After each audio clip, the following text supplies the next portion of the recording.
Namaste, angels. It's 1:11 in the morning on the 9th, the day of the full moon, and I'm here to do the weekly reading, the general reading that will go from today, Sunday, July 9th, through next Saturday, July 15th. However, I'm also going to mention toward the end of the week, or with the start of my reading for next week, the 16th, will be the feast day of Our Lady of Mount Carmel, also known as Mother Queen of Chile, Our Lady of Mount Carmel. And when I say Chile, not the food, Chile, the country in South America. Also on the 16th, the feast day that is celebrated today for her, the 9th, Our Lady of Itate, is celebrated yet again on the 16th in many parts of the world. And that began as well in South America. So a very big day on the 16th for her. But also, yes, today is a big day for her, particularly in South America with Our Lady of Itate. She had an apparition there. She appeared before some people. They built a huge basilica to her, and in that city, on the church, the basilica that they built is the largest dome of, there's Raphael passing by joining us, the largest dome of any church in South America is on that one in her honor. So that's really pretty cool and special. Also in the area of spirituality this week, on the 11th is the 17th of Tammuz. Now, not just this year, but last year also, there was a lot of talk. 717, something's going to happen. 717. 717, as I said last year, is a celebration of Lilith. Whether you realize that's what you're celebrating or not, 717 is a celebration of Lilith. Again, Mary, her mirror opposite, is celebrated on the 16th. But the day I think that some people may have genuinely been picking up on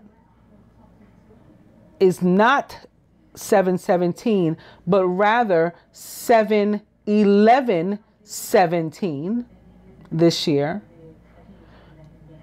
which is the day this year upon which the 17th of Tammuz is celebrated. And again, Tammuz is the 4th month of the ecclesiastical year on the Hebrew calendar. It is named after a Babylonian or god named Tammuz, which I think is a representation, a vibration of Osiris. I very much believe this, and I went over it last week in brief, why and how. And also, after having been saying for over a year now that King Osiris, as he told me, is a Scorpio, turns out this Tammuz is also a Scorpio, and that Tammuz used to be this time now. Whereas with the Gregorian calendar, we're recognizing Cancer right now. But the 4th month of the Hebrew calendar used to be the month that represented the zodiac sign Scorpio. And not only that, but they attached it to like the good son, to a good father's good son. Joseph, not Saint Joseph, but Joseph of Egypt. If you've ever seen that or heard of Joseph in the Technicolor Dream Code. Like Saint Joseph, he had the gift of dreams. Like God spoke to him in dreams, very vivid, lucid dreams of prophetic dreams. He had a son named Manasseh. In the Torah, the Talmud, Manasseh is represented or represents the zodiac sign of Scorpio and is recognized as a Scorpio. So what is that tells you what the month is and how it got named and after whom it's named. And what period of time it was for those who came before us. But what is the 17th of Tammuz? Well, the 17th of Tammuz is a Jewish fast day. and day of prayer, commemorating the breach of the walls of Jerusalem before the destruction of the Second Temple.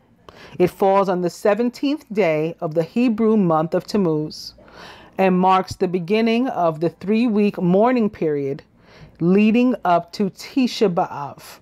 Now that comes in the month of Av, which is next month. And Av means father. So it's like a month of God, basically, next month. A month of the Father. And there's a really special day for us next month too. The 15th of Av, which is not necessarily the 15th of August. As a matter of fact, it's not the 15th of August, I don't think. The 15th of Av is like soulmate day in the Hebrew calendar, historically, going all the way back to King Solomon. So I'll tell you about that another time, obviously, next month, as we get closer to it. But yeah, so the 11th is a big day in spirituality because of this. The day also traditionally commemorates the destruction of the 2 tablets of the 10 Commandments and other historical calamities that befell the Jewish people on that same date. And this is from Wikipedia, but I know this story very well because it doesn't go on to say this. I just ended there, so I'm going to tell you. Moses, when he came down from the mountain, first of all, he was late. I've told you this part before.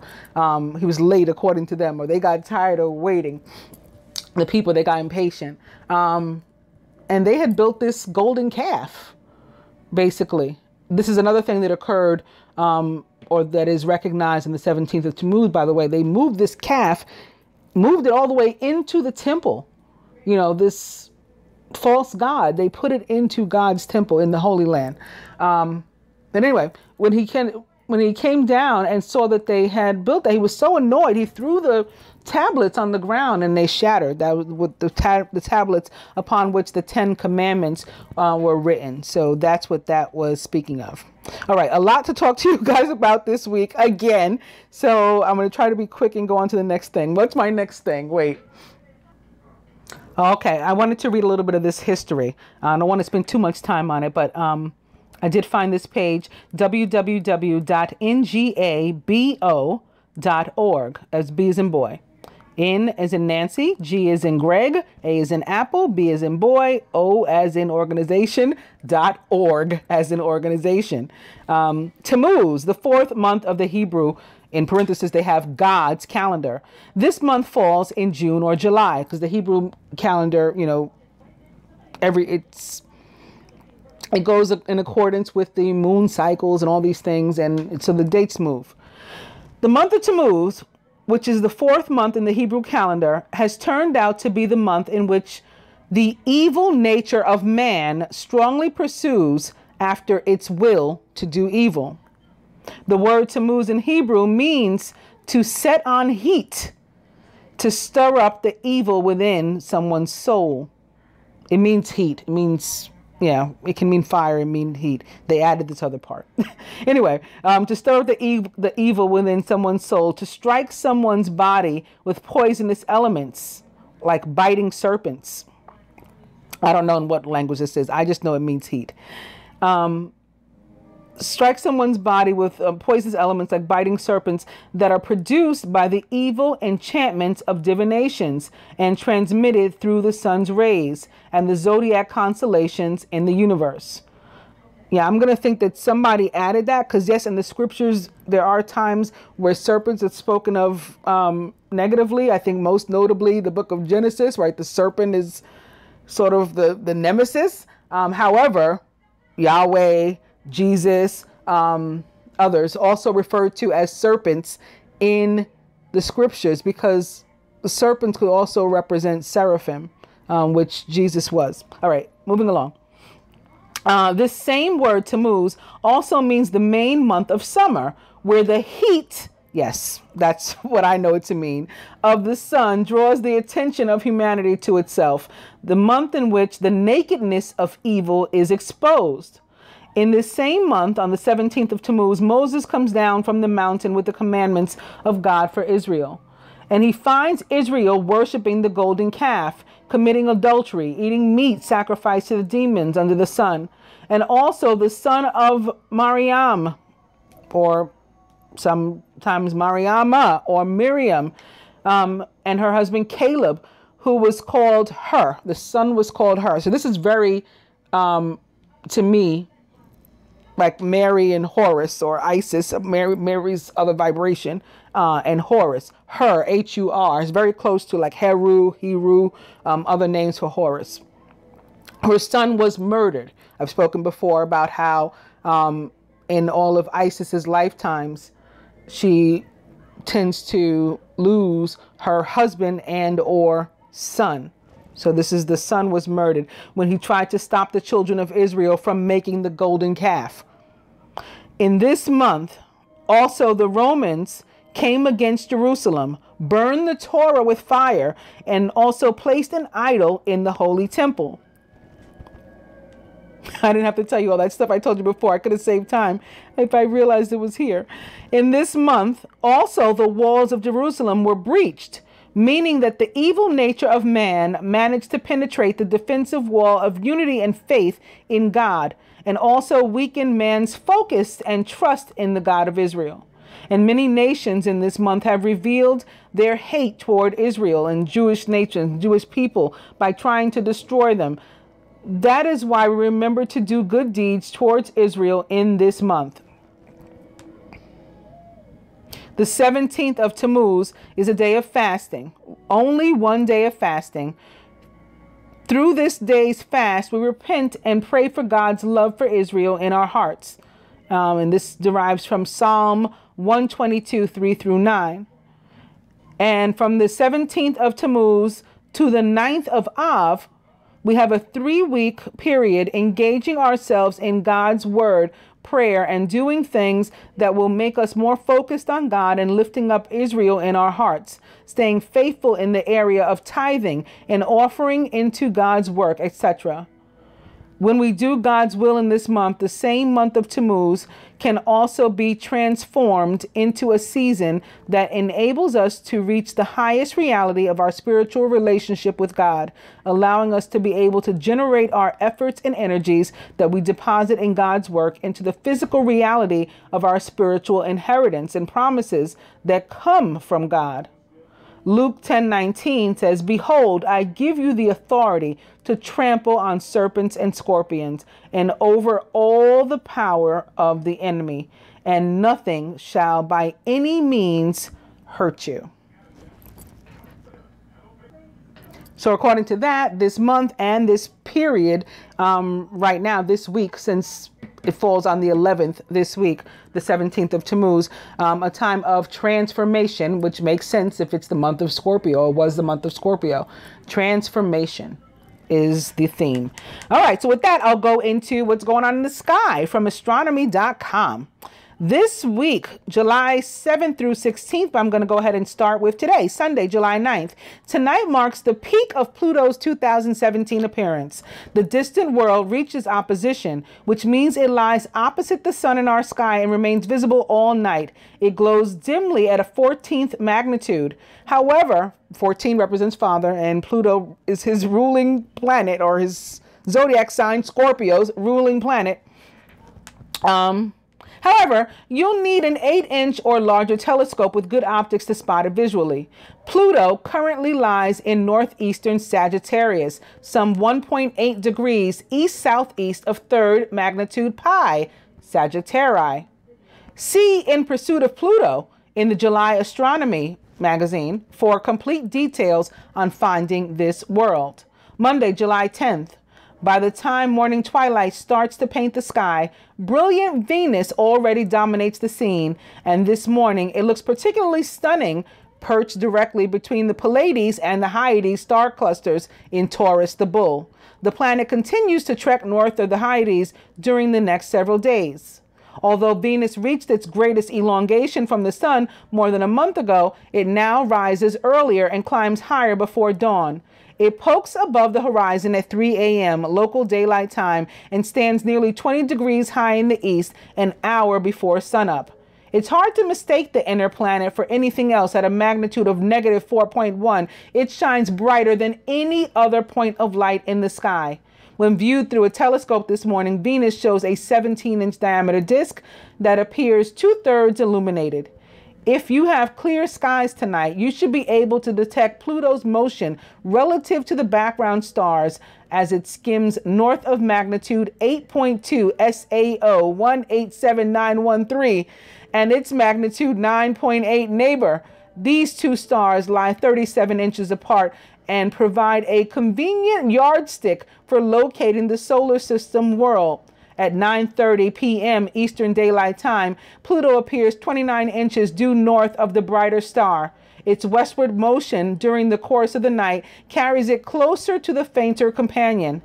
Pluto lies 23 inches northeast of this star at 12:30 a.m., and just 2 hours later, the gap shrinks to 16 inches. It passes only 7 inches due north of the star at 6 a.m.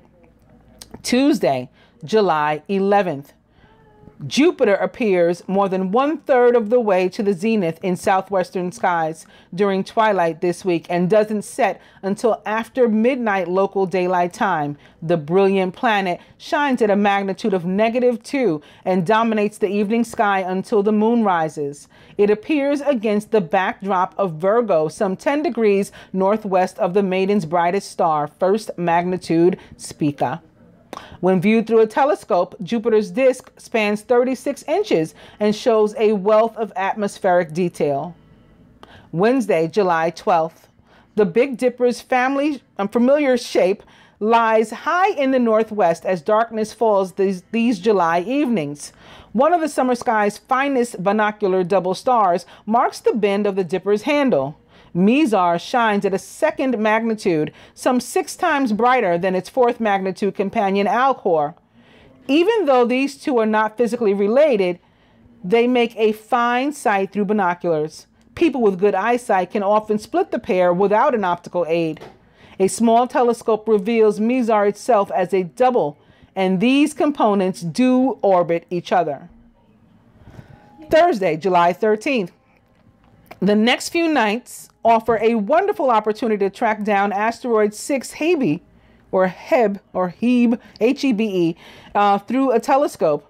The 9th magnitude object lies in the Serpent Bearer and passes just south of a pair of 6 magnitude stars, SAO 141585 and SAO 141611.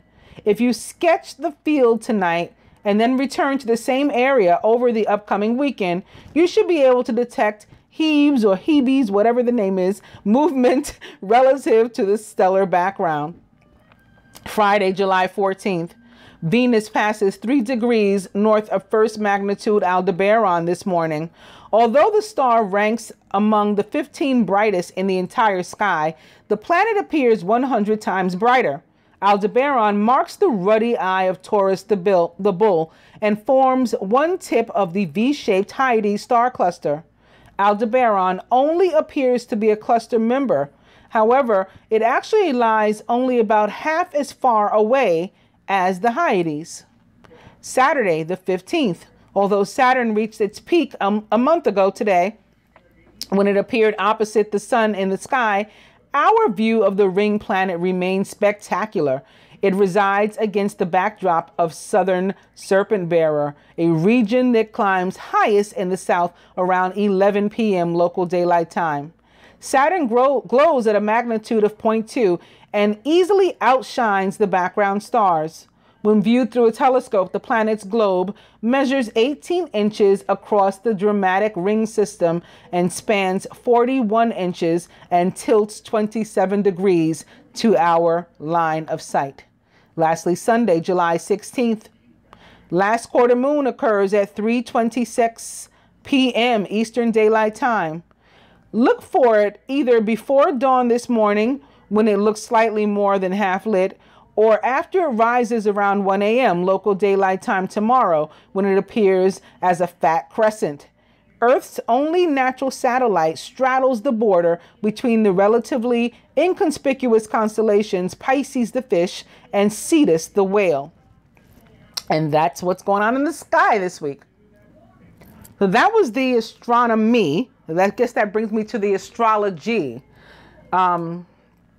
Okay, today, the full moon, obviously, Pluto in opposition,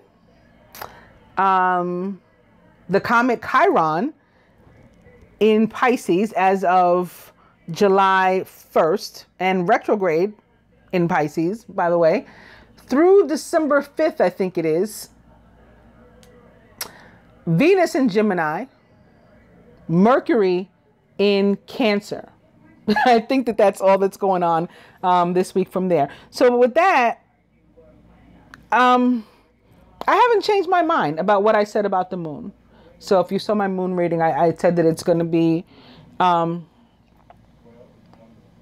like huge wake-up calls, people snapping out of it and addressing, you know, their lives, getting their whole lives. And I've been saying that it's going to be either about breakdown or breakthrough. And if it's breakdown, ultimately, you know, it will evolve into breakthrough, because we should be learning something from these breakdowns, you know, from these tower type situations and whatever is born of them. So, you know, one way or another, it's going to be about breakthrough, even if it is breakdown. For some of us, it will be definitely tower situations going on. However, with this Venus in Gemini, there is clarity. There is love. There is, you know, movement in our finances. So there's good stuff too. With this Mercury in Cancer, there is communication and not overly emotional. We're getting to the point. Again, we have clarity also from Venus in Gemini. Chiron, the quote unquote wounded healer, it depends where, you know, if and where Chiron is in your chart, in my opinion. Now, I'm not an astrologer, but I get downloads from the universe into these things, and then, you know, channel messages and also intuitive messages, intuition as to what they're going to be about. My personal Chiron in my chart, for example, is in Aries. Chiron and Aries people tend to be those who have been physically hurt, physiologically hurt, and can take it. We're the suck it up people. So whereas, you know, the wounded healer, even the name, the sound of it sounds like there's going to be people going through, you know, a lot of emotional baggage and pain, and maybe some of us will. Not all of us will. Certainly not Chiron and Aries people. Chiron and Aries people remind me a lot of air sign people. So I'm you know, it's like people that are seen as unemotional, people that can be seen as cold and insensitive, because we keep it moving, basically. Even when we hurt, like we fall down, but we get up. We fall down, but we get up. And the description of a Chiron and Aries person, it fits me to a T. I have been more so physically hurt. And like, we're like the kind, like, if you hear about what we've been through, you wonder like how, like what we're doing walking around, how we survived. So I've mentioned before, like, for example, I was attacked by a serial killer when I was 17 years old. I'm a 9/11 survivor. I mean, I've been through some real big things, and I keep it moving, you know. So do I think that this period with the wounded healer is going to be hard on me? I don't expect that, but it would depend, in my opinion, therefore, on where it is in your chart, you know, or whether it's in your chart. What else about the masculine? All week, I've been feeling this,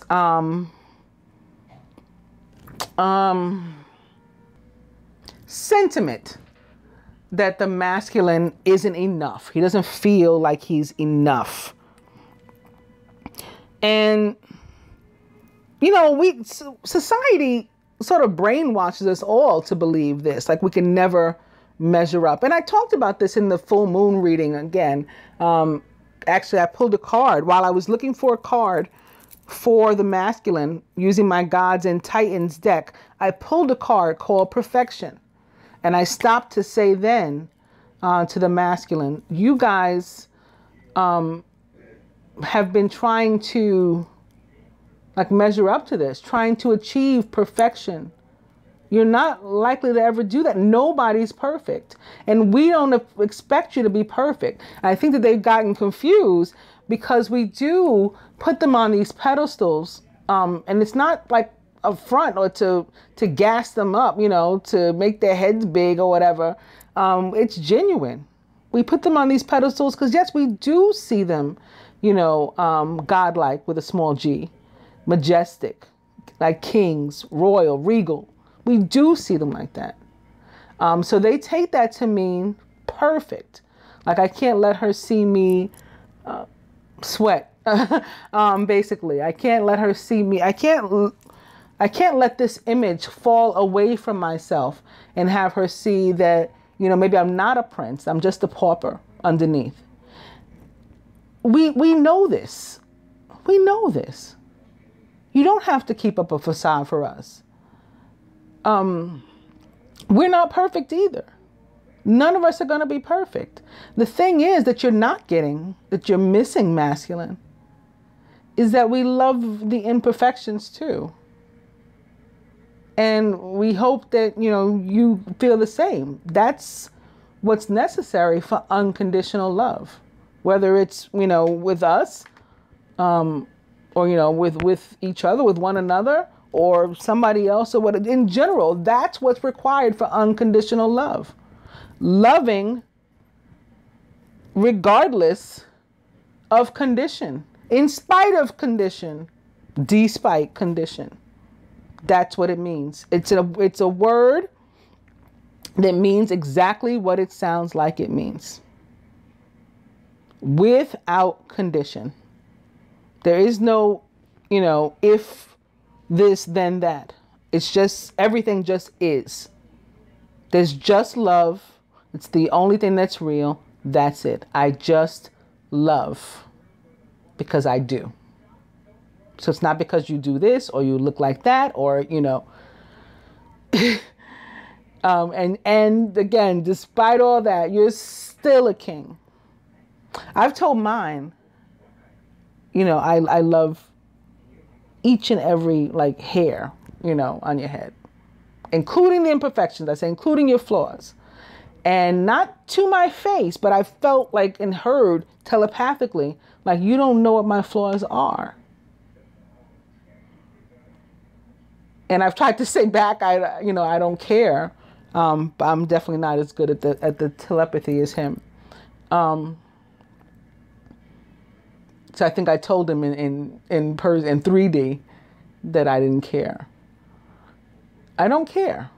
And this is the sentiment in general of the divine feminine. And that's what marriage, you know, sacred or otherwise, but certainly sacred, that's what marriage is supposed to be about. For better or for worse, in sickness and in health, to death do us part. And since we have eternal life, our souls go on forever. Ain't no death, bitch. Ain't no death. Nobody's not. So that means forever, throughout all eternity, despite whatever happens, whatever goes on, I love you. And that's what this is about. And that's the message that I have to send to the masculine collective. That wasn't, you know, like for mine specifically, although it's certainly for him too. That was for all of them. And with that, I'm going to get to the reading.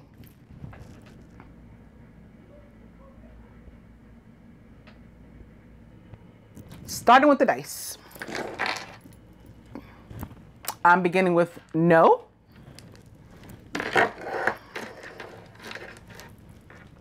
Buy shoes. And stay in bed.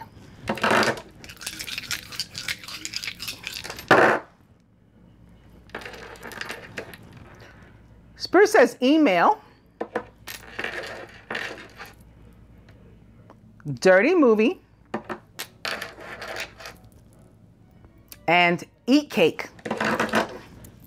And I think that I'm going to do my cross spread this week with my butterfly cards. I felt to pull out the butterfly card. Now I'm thinking about their connection to Scorpio and transformation, but that's not why. I thought to bring it because I was seeing a lot of fives this week, and you know, fives mean change. And this butterfly deck by Doreen Virtue is called the Butterfly Oracle Cards for Life Changes. So I said, you know what, let me pull those out. So I've never used them for this kind of spread before, but I just feel I want to. I'm beginning with volunteer, which is a card about us, at least for me. I don't know what she meant by it, but for me, it's about us willfully, you know, making changes, voluntarily, willfully making changes in our lives. Maybe leaving a situation behind, a person behind, a relationship behind.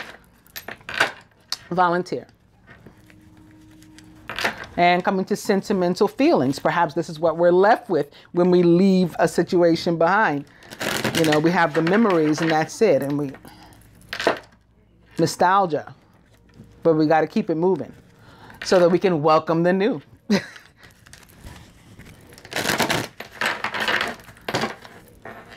Sentimental feelings.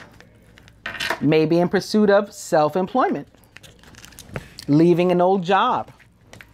In pursuit of a new one for ourselves. Self-employment. I'm going to cut.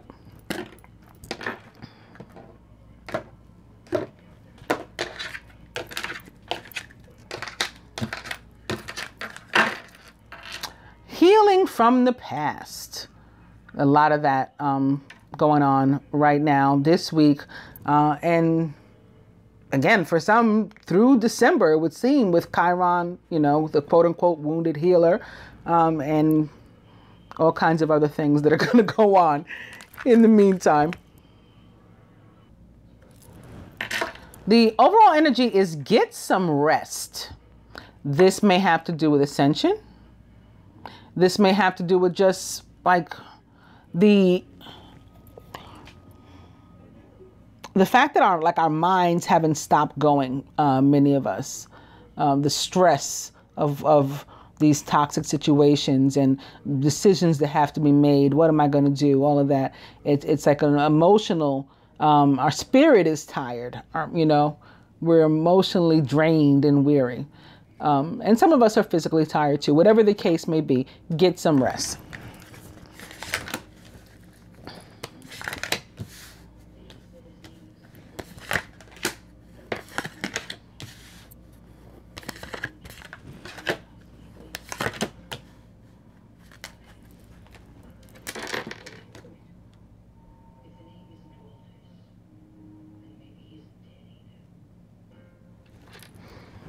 The feminine, with regard to herself this week, self-care is gonna be what it's about. I hear that.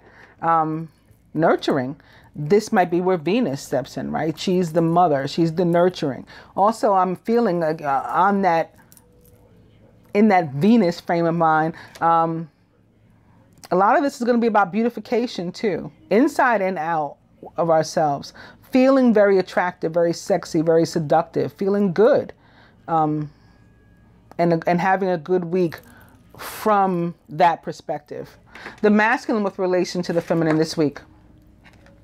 Changing your mind. Changing your mind. This is like topsy-turvy, maybe. That's the first thing that that's not the first thing. That's the second thing. The first thing that popped up in my mind, if I'm going to be honest with you, is an episode of SpongeBob where it was Leif Erikson Day and everything was the opposite. So like in a direction where you had been going, the opposite may occur this week. Where things were going well, for example. Maybe this week fall back. Maybe your divine partner is feeling the effects of the full moon and or Chiron retrograde and or Pluto opposition, and it's just time to take a break. Or where things weren't going well. Maybe all of a sudden they'll pick up for you. with Mercury and Cancer, and you'll have that communication with Venus and Gemini. You'll have that clarity that you need. Everything opposite, topsy-turvy. The masculine with relation to himself this week. Moving on. Some of them are physically moving too. Some of them leaving their, places of residence and or work, business, physically moving to another place. Certainly moving on and moving up too. I'm feeling ascension from this as well for them. And the masculine with relation to the union this week. Keep the faith. He's not giving up on it. Okay. He might be feeling, a little weary and undeserving, but he's not giving up. He's still in the game. And he wants you to, remain too, despite how he's been acting. Or not acting, inaction is in itself like an action too. Keep, don't give up on him is what he's saying. Overall, retirement, putting the old, stuff down, whatever it is. It's like hanging up the old jersey, moving on with your life, and see how it's crossing this moving here. Going forward, we're retiring all that is no more. We're allowing it to be no more so that we can welcome the new. And the outcome, end of an era, what I say. Okay? The cards don't lie and the angels don't lie to me. We're letting go of stuff this week. It's just done. It's the end of an era. And we can have sentimental feelings about it and wax nostalgic about it, as they say. Memories, golden memories. Take those with us. Take the positive lessons and all that kind of stuff with you and leave the resentment, retire it. Retire the resentment, the pain, the anger, the negativity, the frustration, the regret, the fear. Retire all of that. What then would the masculine have the feminine to do and or sacrifice toward the union this week in this effort? Courage. Courage. Step into her inner Sekhmet, which is appropriate for the month of July, right? Sekhmet is a Leo, the lion-headed goddess, the lioness. Be that strong, beautiful pillar of a woman. You're taking care of yourself too. So you can do that this week. Be that strong, beautiful pillar of a woman that he knows that you can be. His counterpart, his queen. I was very surprised, but my masculine, I had been calling him king. I didn't know from where it came. I told you guys that, but I've been calling him king for, I guess 2 years. And he, when he responded to me, in kind, that I was his queen, it's like he demonstrated, or not more than demonstrated, he vocalized, that he sees this in me. And I know I'm not alone, that's the overall sentimental feeling of the masculine with regard to the feminine. What is the masculine willing to do or sacrifice himself this week toward the union in this effort? Welcome the new. He's retiring the old.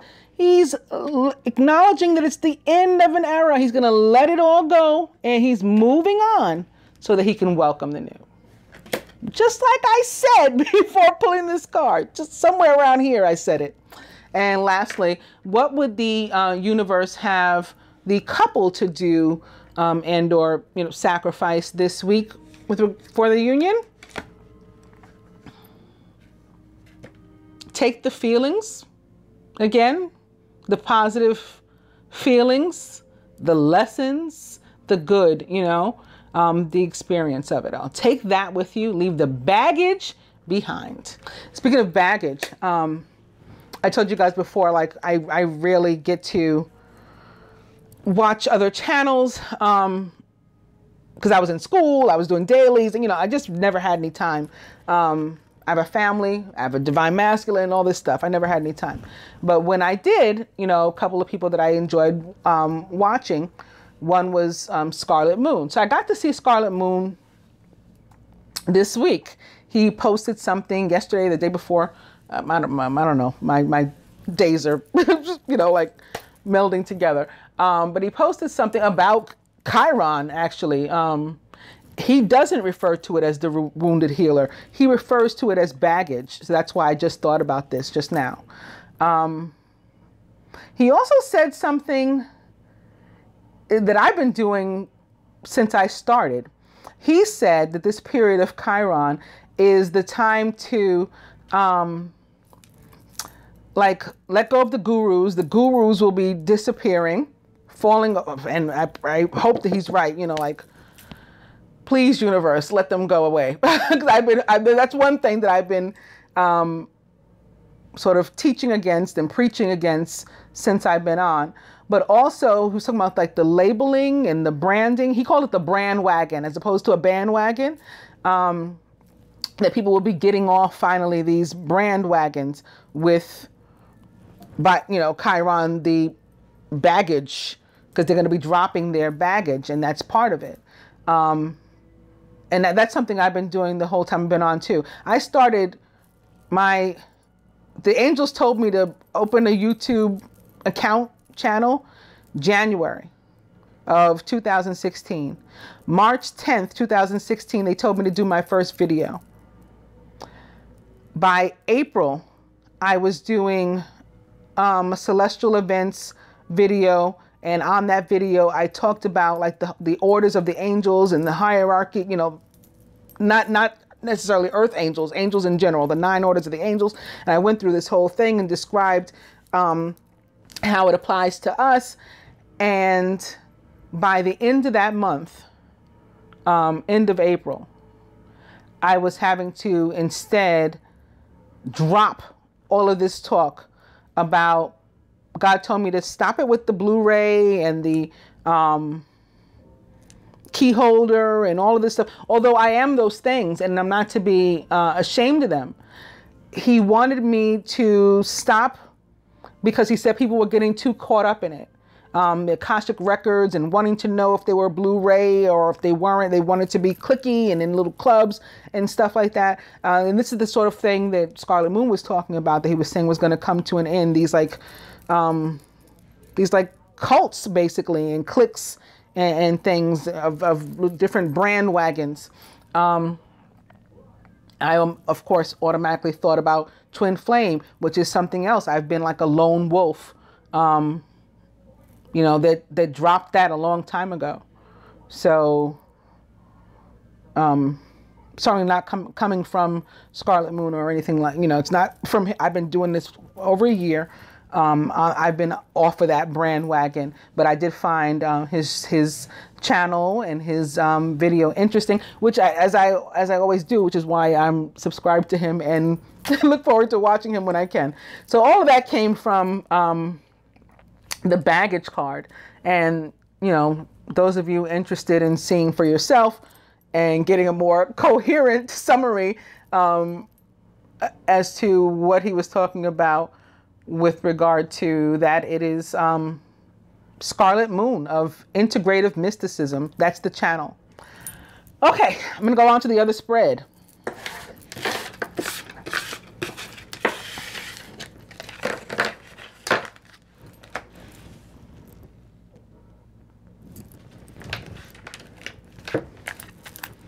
And I'm beginning with the King of Water, who is trustworthy, compassionate, respected, and cultured.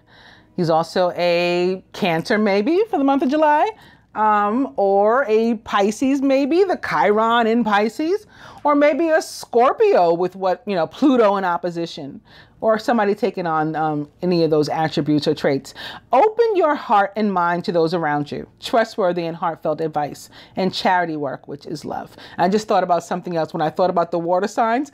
I also felt, with all the clarity and everything from Venus and Gemini, I was also getting a message that we're getting upgrades specifically on the third eye chakra.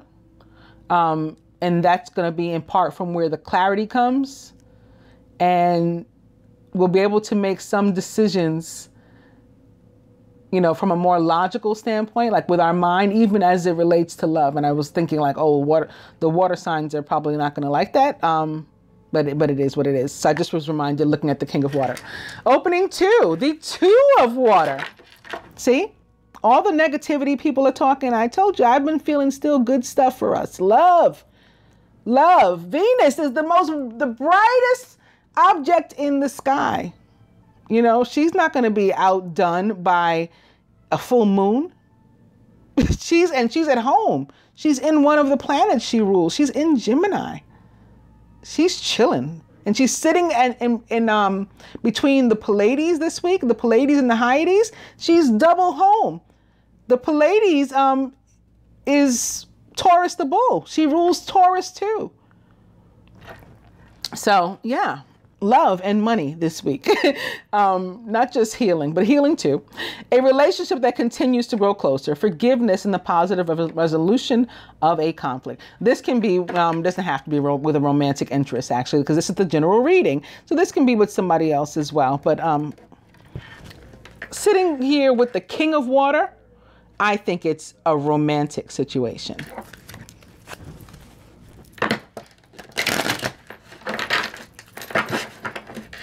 King of Water, opening to the 4 of Water, missing an opportunity, discontentment or boredom. Open your eyes to the possibilities.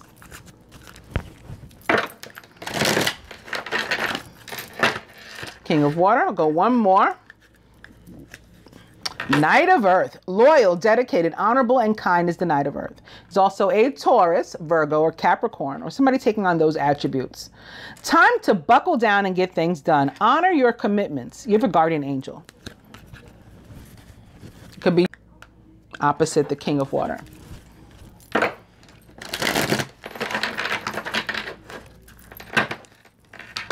Knight of Earth. I said I was only going to go one more before, but it looks like I was meant to do this. Here's another 5. I've been talking about 5s. And unity, or the high priest, or the Hierophant, which represents the sign of Taurus, about which I was just speaking. Traditional viewpoints or methods, spiritual organizations. Seek out mentors and like-minded friends. So this card can certainly be about changing with whom we surround ourselves, or the environment with which we surround ourselves, and moving towards something that matches our vibration, aligns with us a little bit better. We will resonate a little bit better with it. Or maybe it's higher than us. That's good too. Something, or someone from which we can learn. This is also a card of higher learning, by the way. But for me, that has to do with ascension also sometimes. That type of higher learning, higher vibration has to do with commitment too. And having just spoken about commitment with the Knight of Earth opposite the King of Water, and I said this might have to do with commitment as it relates to love and emotion. Yeah.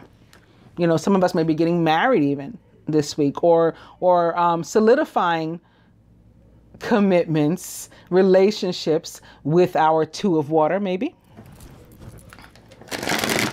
Resolving an issue that we had together, talking it out, using that Mercury in Cancer or that Venus in Gemini to get the clarity and communication going, to talk it out.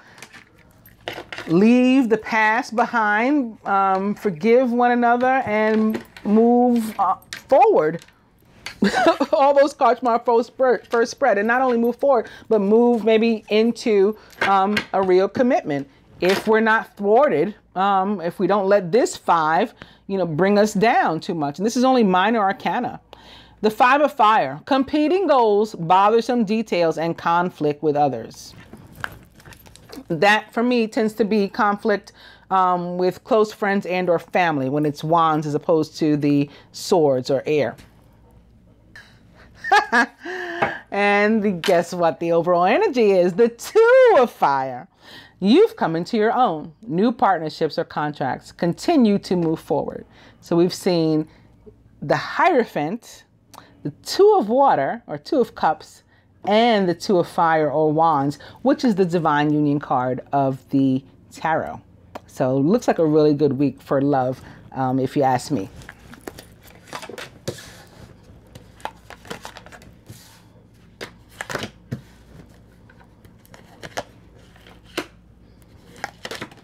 Whoop, this one just sort of jumped out.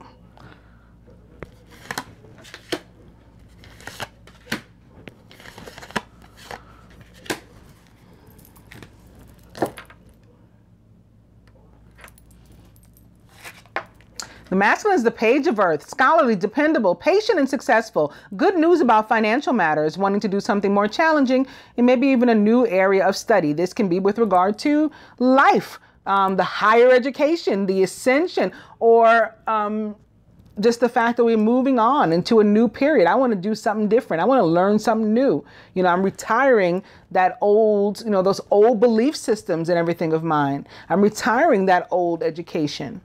I want a new drug. Like that Huey Lewis in the news. I want a new drug, one that won't make me sick. Right, where I'm done with that. Surrounding the masculine, the King of Air. Maybe to use his sword to cut away what no longer serves him. Brilliant, impartial, professional, and diplomatic is the King of Air. Speak your mind with confidence. Seek out professional advice and balance mental and emotional considerations. King of Air is a Gemini, Aquarius, or Libra, someone taking on those attributes. And these two cards here together, both court cards can certainly be here representing Venus, ruler of Taurus, and Gemini, and Libra. In the masculine subconscious, the Ten of Water, a contented and rewarding family life.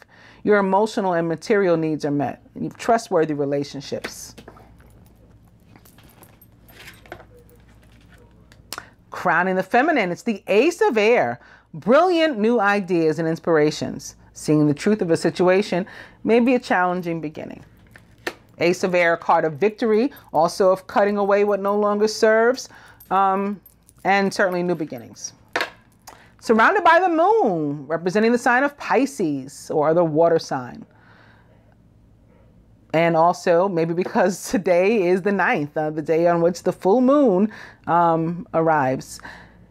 Important psychic insights, events behind the scenes. Release fears that hold you back. The moon, about us paying attention to our intuition. Maybe that third eye chakra I've been talking about that's coming, I feel, from Venus, the Ace of Air.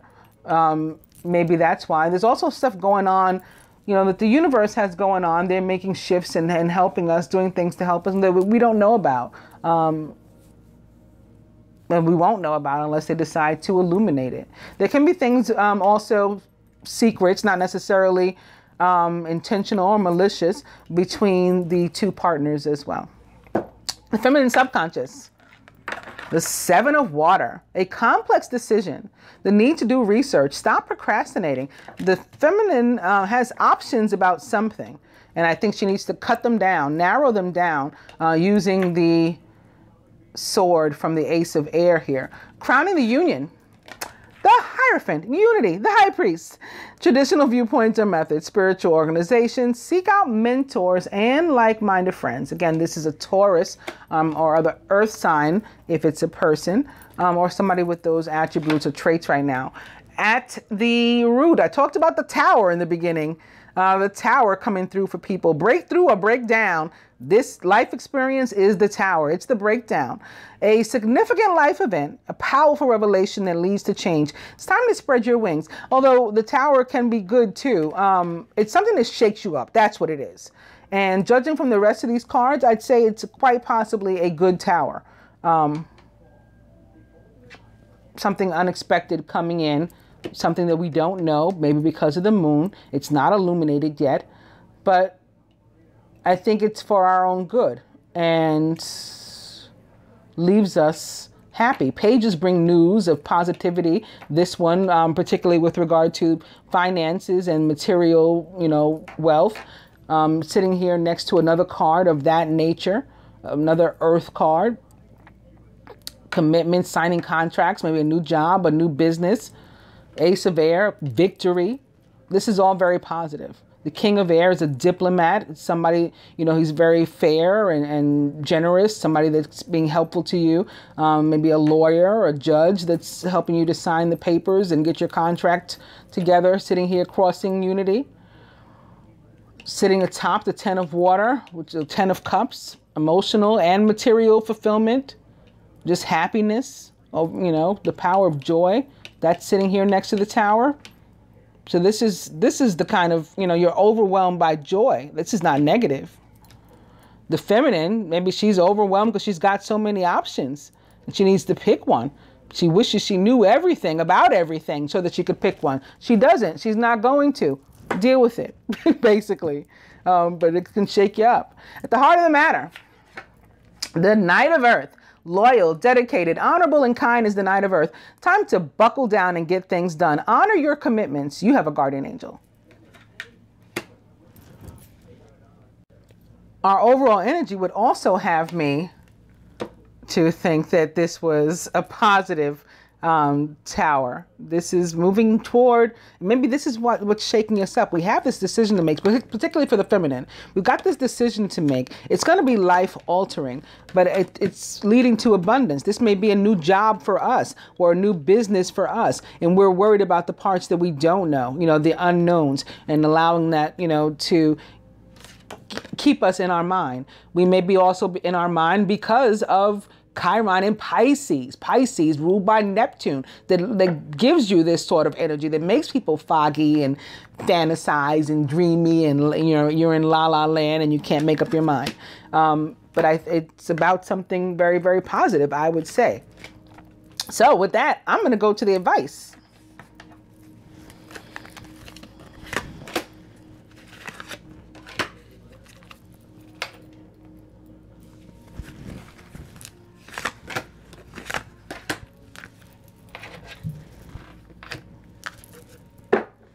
And this overall energy too, welcome the new. I forgot about this one.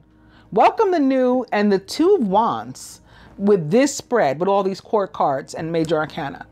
I think this is a pretty awesome week. And behind the welcome the new, changing your mind is also up right behind it. Yoga is with what I'm going to begin from the Ascended Masters deck, and I'm opening 2 crystals. Maybe some of us want to use some selenite, perhaps particularly selenite wands, to cut away, you know, karmic ties and things, and do some clearing and cord cutting. Also meditation, perhaps specifically yoga,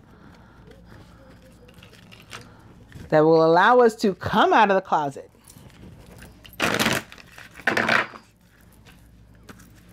Come out of the closet is back. And clear and shield your energy. Again, selenite, we may want to use for that.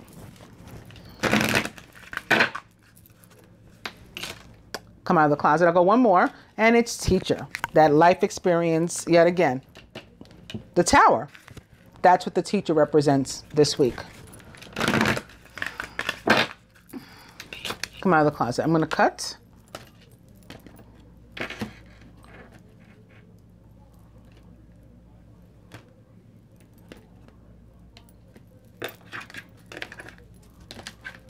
And you know what? I think I want to... I've come to meditate. So again, I was just talking about the yoga and the meditation, and doing one type or another. Whatever type you feel comfortable doing, that's the one you should do.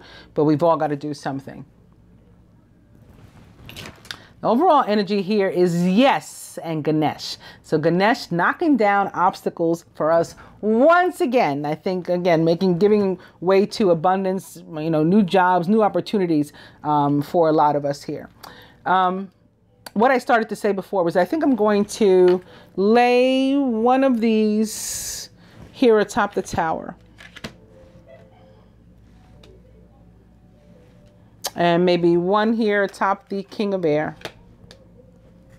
And one here atop the Moon.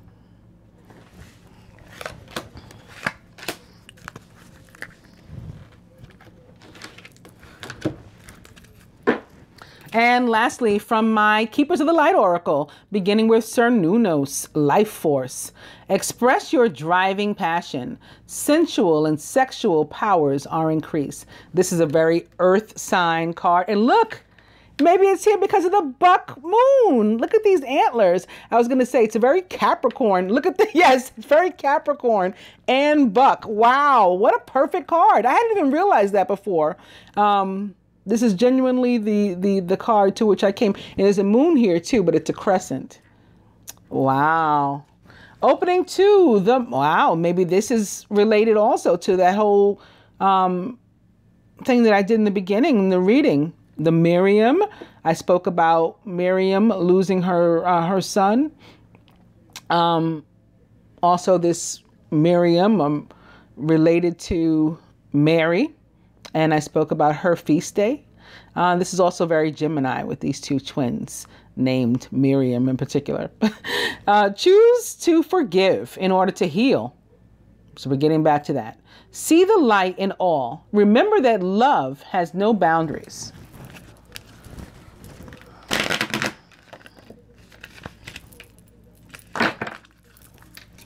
Cernunnos. Opening to El Moria, awakening presence.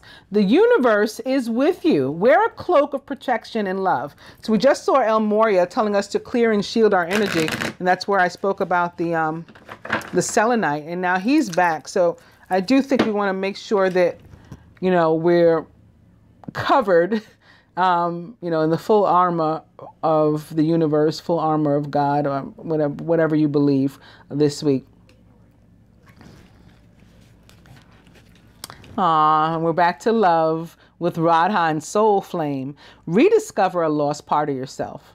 Experience relationship harmony and healing.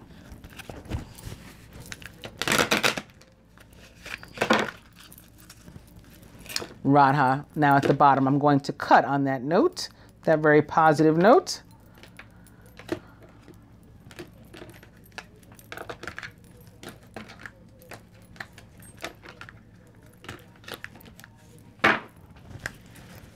Uh-oh. It's Kali Ma. Facing fear. Major spiritual changes are unfolding. This is your chance to soar.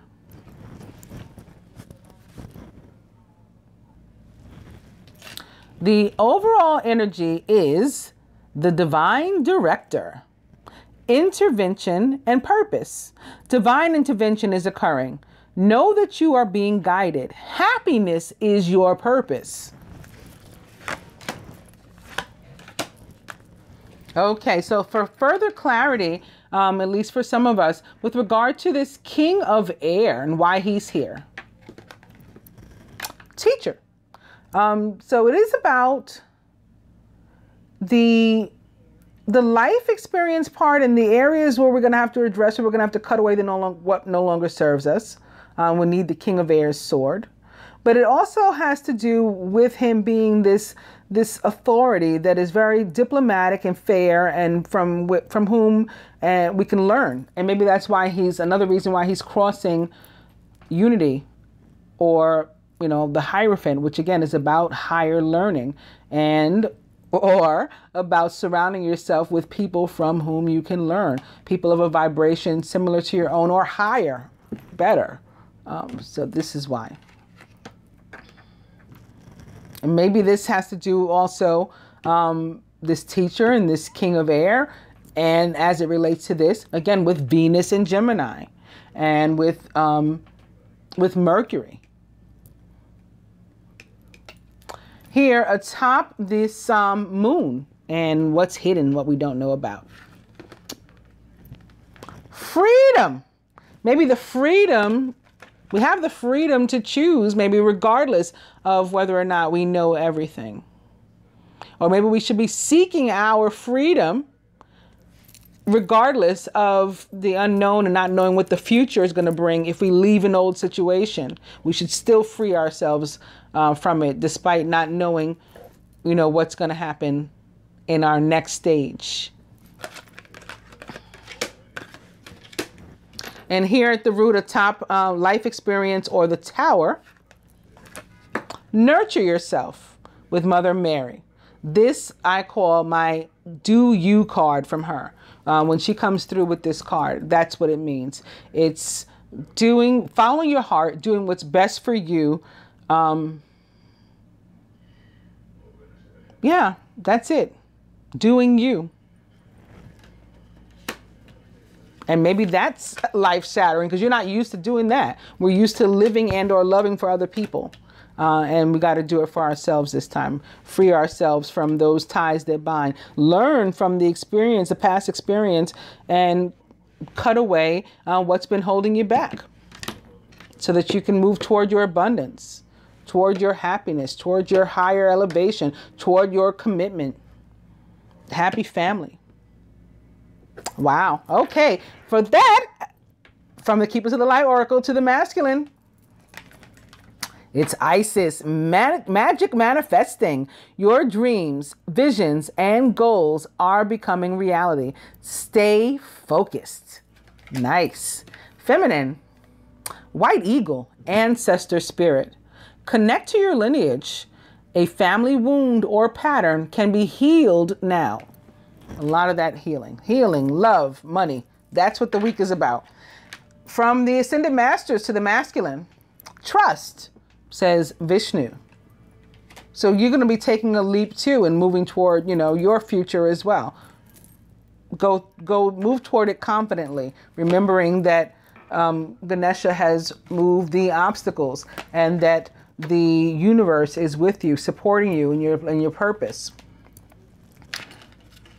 From the Ascended Masters to the feminine, the crystals are back with Epona. We might want to use some clear quartz even just to get grounded and peaceful. Or we may want to get some grounding stones specifically. Or some earth-related stones, green stones I like. I like serpentine. I like seraphonite. Well, of course. You don't have to get what I like, but I'm just telling you. From the butterfly deck to the masculine. Grief work.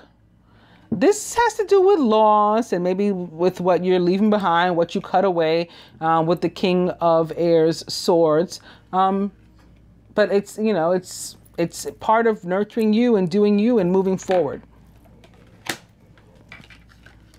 Again, leave the pain and the heartache and the resentment and the regret, leave all that behind with the baggage, leave it with Chiron. And, you just take the life experience and the positive lessons and everything that you learned from this teacher and move forward. Feminine, from the butterfly deck to you, you are stronger than you know. So if you're feeling weary, I can't move forward because I don't know everything. What if I'm not good enough? What if I'm not strong enough? What if I can't make it? You can. From the angels to the masculine, the dreamer, a leap of faith. I think I just used these words a few moments ago. Follow your dreams. That leads to unexpected opportunities.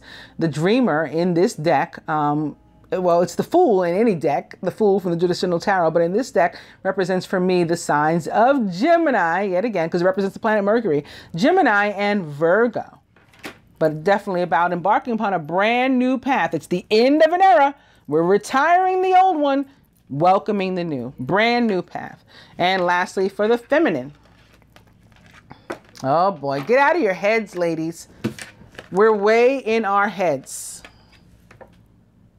This, Mercury in Cancer. That's what this is. We're paranoid, expecting the worst, self-fulfilling prophecies and sleepless nights because we don't know everything. So now we're imagining, it's going to be horrible. It's going to be terrible. I can't make it. I'm not strong enough. I can't do it. I'm not good enough. You are, you will. The universe says so. Move towards your freedom. I hope that you guys enjoy the general weekly reading. I will be back with love, although we saw plenty of it here. Namaste, angels.